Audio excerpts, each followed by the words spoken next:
देखें जी, सिंध जो धरती है हमारी वो सूफिज़म की धरती है और यहाँ पे शाह अब्दुल लतीफ़ भिटाई भी रहे हैं, सचल सरमद भी रहे हैं, लाल शहबाज कलंदर भी रहे हैं। तो सिंध में पहले कभी भी एक्सट्रीमिस्ट टाइप के लोग नहीं थे, एक्सट्रीमिज़म नहीं था।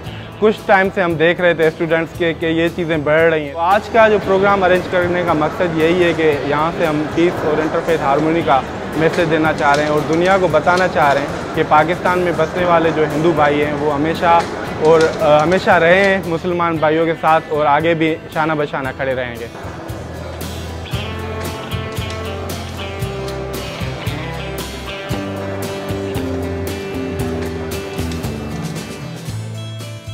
हमें यहाँ पे कोई ऐसी कोई ऑर्गेनाइजेशन नहीं है जो हमें सपोर्ट कर रही है। हम यूथ, हम सब जो हम इस ऑर्गेनाइजेशन में काम कर रहे हैं, हम सब ने अपनी पॉकेट मनी से पैसे कलेक्ट करके एक छोटे पैमाने पे इफ्तार ड्राइव अरेंज किए और हमारा मकसद सिर्फ यही है कि हम आगे को जनरेट करें।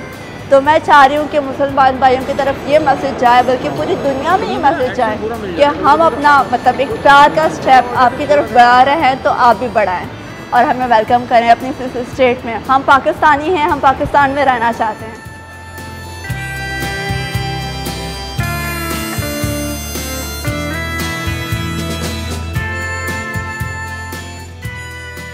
और मुझे बहुत अच्छा इंक्लूसिव फील हो रहा है एंड आई थिंक बहुत ज़रूरी है इस तरह की इफ्तार पार्टीज़ की, जहाँ पे हम डिफरेंट रिलीजियस इंटरेक्शन हमारी हो, डिफरेंट फेथ के लोगों से मिलना जुलना हो। और ये बहुत ज़रूरी इसलिए है बिकॉज़ हमें उनसे वन स्टोरी सुनने को मिलती हैं, उनका लाइफस्टाइल, उनके बारे में पता चलता है।